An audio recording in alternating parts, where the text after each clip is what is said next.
যে শরীরের জন্য তামাক বড়ই ক্ষতিকর, আর ধর্মের জন্য ইসলাম বড়ই ক্ষতিকর, আর কাঠের জন্য ওই পোকা খারাপ জিনিস। কিছুদিন আগে এক মহিলা, পাপিয়া নামক এক মহিলা, সে বক্তব্য দিচ্ছে হাজার হাজার জনস্রোত তার সামনে। সে বক্তব্য দিচ্ছে, কেমন বক্তব্য? বলতেছে তামাক যেমন স্বাস্থ্যের জন্য ক্ষতিকর, ঠিক তেমনি ভাবে ইসলাম ও ধর্মের জন্য ক্ষতিকর। আর কিছু দামড়া বেটা পাশের থেকে বলতেছে ঠিক কথা বল না কেন? আচ্ছা বলেন তো, তামাক স্বাস্থ্যের জন্য যেমন ক্ষতিকর, ইসলাম কি ধর্মের জন্য তেমনি ভাবে ক্ষতিকর? বলেন, ক্ষতিকর? ইসলাম আপনার কি ক্ষতি করেছে?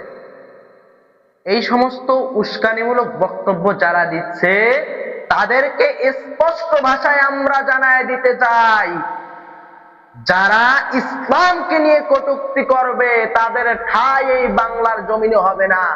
জনগণ তাদেরকে জুতা পিটা কইরা, শেখ হাসিনা তো কাপড় নিয়ে পালানোর সুযোগ পাইছে, তোমরা কাপড় নিয়ে পালাবারও সুযোগ পাবা না। কথা বলেন ঠিক না ভাই? যেইখানে আল্লাহ রাব্বুল আলামিন নিজেই বললেন, আল-ইয়াউমা আকমালতু লাকুম দীনাকুম ওয়া আতমামতু আলাইকুম নি'মাতি ওয়া রাদিতু লাকুমুল ইসলাম দীনা। আল্লাহ রাব্বুল আলামিন এই জায়গার ভিতরে বললেন, আজকে আমি তোমাদের উপরে তোমাদের দ্বীনকে পূর্ণাঙ্গ করলাম, আমার নিয়ামত তোমাদের উপরে পরিপূর্ণ করে দিলাম, এবং ইসলামকে তোমাদের জন্য আমি পূর্ণাঙ্গ একটা জীবন ব্যবস্থা হিসাবে পাঠিয়ে দিলাম।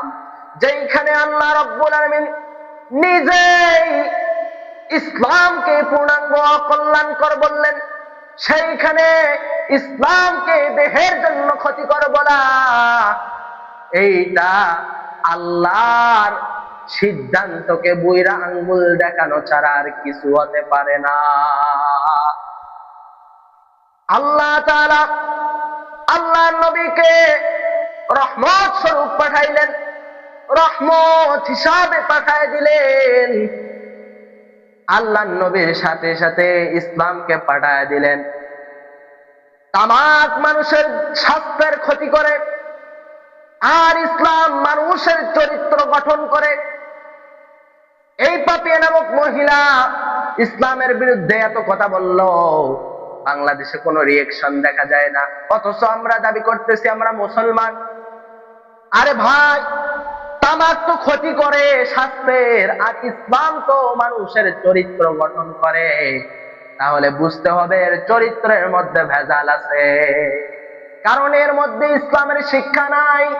ইসলামের ন্যূনতম শিক্ষাটুকু পায় নাই, না পাওয়ার কারণে আজকে তার মুখ দিয়ে ইসলামের বিরুদ্ধে কথা বাইর হয়, আলেম ওলামার বিরুদ্ধে কথা বলে।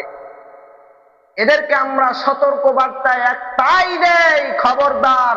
আর দ্বিতীয়বার যদি ওই জিহ্বা দিয়ে ইসলামকে নিয়ে কটূক্তি করা হয়, ওই জিহ্বা বাংলার মুসলমান ছিঁড়ে কুত্তাকে খাওয়াবে। কথা বলেন ঠিক না?